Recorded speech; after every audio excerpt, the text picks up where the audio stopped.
Hi, I'm Alex Sanchez with the University of New Mexico Health Sciences. Hi, I'm Josh Herbert, Aquatic Division Manager for the City of Albuquerque. The City of Albuquerque and UNM have partnered to give you some tips and tricks to keep your kids safe in the water this summer. We're going to be providing 6 instructional videos that give parents tips to be safe in and around the water, all the way from child and infant CPR through parent-taught preschool, all the way up to Pod 5, where children can learn how to swim butterfly. We know being in the water is a great way to cool off this summer, and we want to ensure you can do it safely. So let's get started.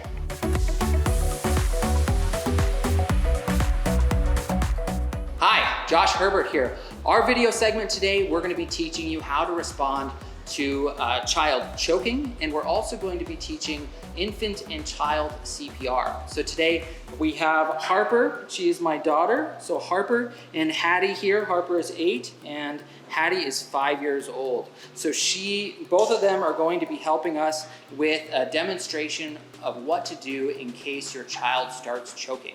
So if you see your child or hear your child start coughing or choking, you're going to encourage them to continue to keep coughing because they might dislodge that object. A parent's first instinct might be to reach down inside that throat and get the object out, but that could cause further damage and also push the object down the throat, and it could get worse. So the first thing we want to do, if your child starts choking, encourage them to continue to keep coughing. So keep coughing. Can you cough? Cough, cough, cough. Oh, good. Keep coughing. All right. So as soon as they stop coughing, that's when you need to call 911. You need to send someone to call 911. Don't leave them, but say, you go call 911. So we have activated our emergency action plan where we tell people to go call 911 so we can get more advanced medical care to come to either your house or wherever you're at to help provide further assistance. So as soon as they stop coughing, the first thing we're going to do is we're going to get behind your child. You're going to lean them forward. You want to support the front of them, so if they fall over, you have them supported. You're going to give 5 back blows. 1, 2, 3, 4, 5. So these back blows are a very distinct attempt to dislodge the object. You're going to be probably patting a lot harder than what I'm doing today, but I just wanted to show exactly where you're going to be doing that back blow, just between the shoulder blades. So 1, 2, 3, 4, 5.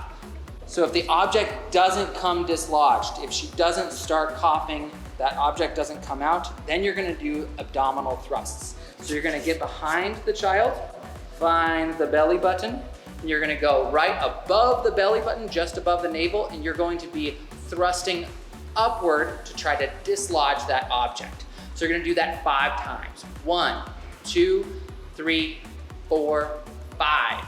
If that object does not come out, you're going to do 5 back blows again. Lean forward, Harper. 1, 2, 3, 4, 5, and then 5 abdominal thrusts. 1, 2, 3, 4, 5. You're gonna do this until the object comes out, or if she becomes unconscious. If your child becomes unconscious, you're gonna lower them to the ground. And our next segment, we're going to demonstrate what to do if they do become unconscious. Go ahead and get up, Harper. Thank you so much for the helpful demonstration. Now, if you have a smaller child, so you're not gonna be able to stand directly behind them, you're gonna wanna kneel behind. And Hattie, if you can stand right here, you're gonna kneel behind, put your hand over their chest, lean forward, 1, 2, 3, 4, 5. Find that belly button. 1, 2, 3, 4, 5. All right, thank you girls for demonstrating. High five.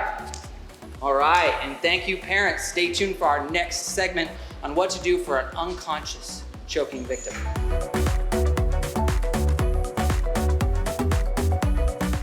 Hello, my name is Kent Vigil. I am a pool manager with the City of Albuquerque Aquatics Division. I'm also a certified lifeguard instructor through the American Red Cross. We have covered what to do when you have a conscious choking child. We are now going to go over what to do if that child is still choking and goes unconscious.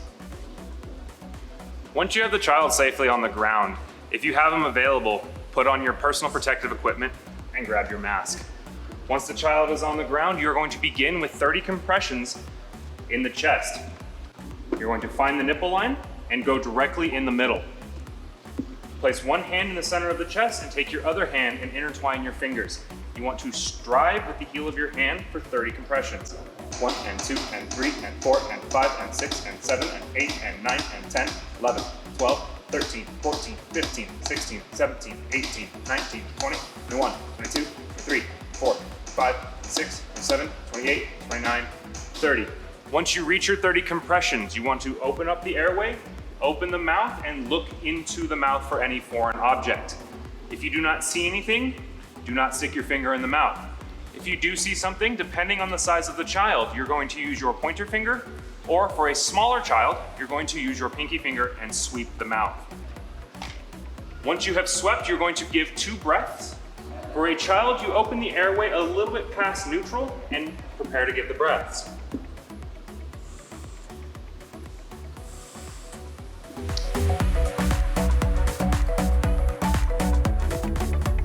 If the breaths pass, you can reassess to make sure that the child is breathing on their own.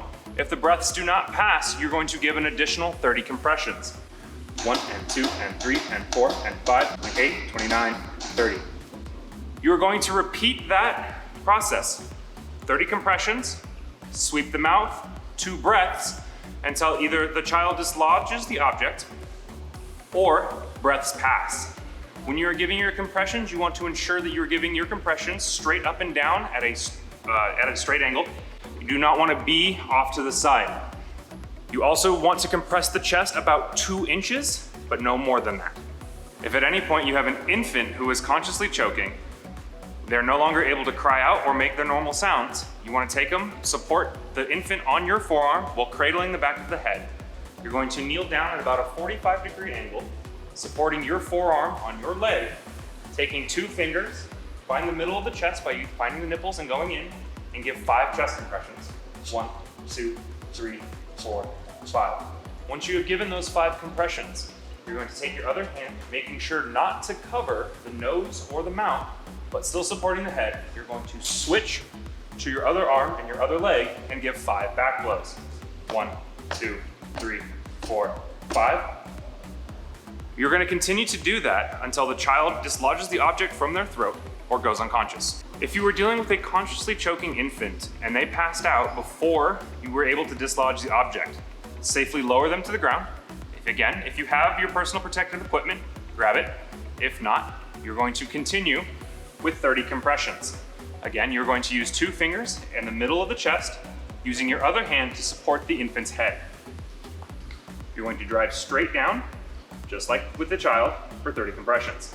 1 and 2 and 3 and 4 and 5 and 6 and 7 and 8 and 9, 10, 11, 12, 13, 14, 15, 16, 17, 18, 19, 20, 21, 22, 23, 24, 25, 26, 27, 28, 29, 30.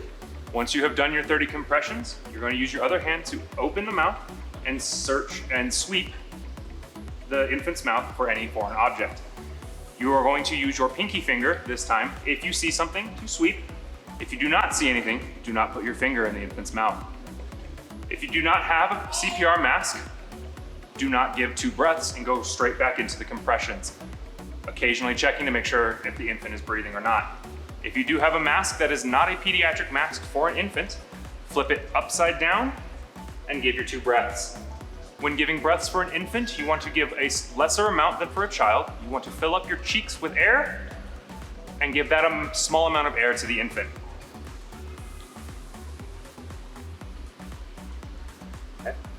If the breaths do not pass, give 30 more compressions. If the breaths do pass, check to see if the infant is breathing on its own. We're so grateful for this partnership with the City of Albuquerque, but we want to remind you, these videos are not intended to be substitutions for swim lessons. Please be sure to get your child or yourself swim lessons at either the city or another licensed facility. We really hope you've enjoyed watching these, and if you've missed any of the segments, you can always catch them online or our social media channels.